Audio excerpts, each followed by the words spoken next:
Hi, welcome back to another episode of Budget Prepping. I'm your host, Dr. Matt. And today I want to talk about how to survive an EMP. Well, EMPs wouldn't actually hurt you, but it would hurt just about everything you have that is electronic. And in light of that, it can really be hard on your life. It could hinder communication with your family, hinder your ability to even have electricity. And you just have to make the assumption that no electricity would even be available, and probably for some time. Now, EMPs can happen even with the sun. A couple years ago, we missed a big one that came out of the sun itself, which takes about 8 days to get here, and it just missed us. But it would have been pretty catastrophic to anything facing the sun at that time.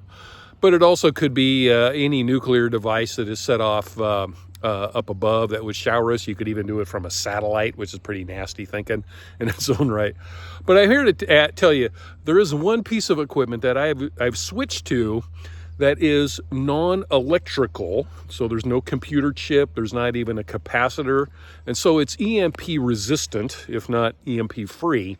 And in light of that is something as simple as a watch. Now, I have an Invicta brand Pro Diver watch, but this is what is referred to as an automatic.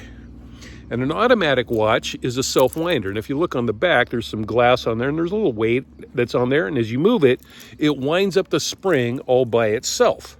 And that's pretty cool. I love it. I also love having a little kind of the retro thing of an analog watch too, which is kind of cool. And I'll get to that in a moment.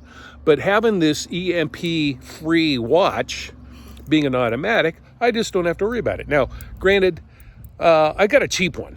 And I'll share that link with you, what I got, or a version of that as well. I think I was like under $75 delivered. It was kind of cool. And I've seen the price range anywhere from about $90 to $50. But I like the stainless one. I'm kind of hard on watches anyway. I just scratched the face of this one yesterday, and I've had it for a year or two. And it's pretty hard on that. And so with that, it really does help to have a watch that's a little bit more disposable, if you will. I do live on 10 acres. I'm going to take care of it from there. But really, I just wanted to highlight the value of having this. Now, one other thing about it, on an analog watch, there's a way to actually use it as a compass.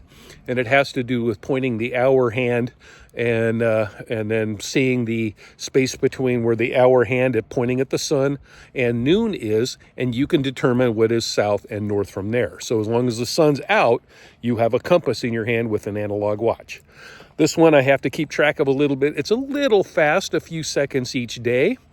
I'm probably about 20 seconds a day. So, each week I just sync it up with my phone. I do teach in a classroom setting, so I make sure my students are on time by syncing my phone to my watch. Just make sure they're not late by a minute.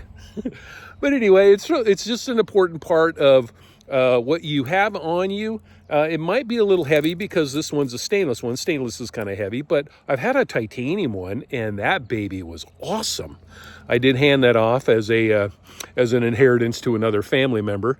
But just understand the value of having a good watch, and one that is an automatic, and one that is EMP resistant, or EMP free. And then also having one as a compass. So anyway, lots of value with this Invicta watch. And again, to check out the link below, you'll be able to find one for your very own use. Take care. We'll see you next time.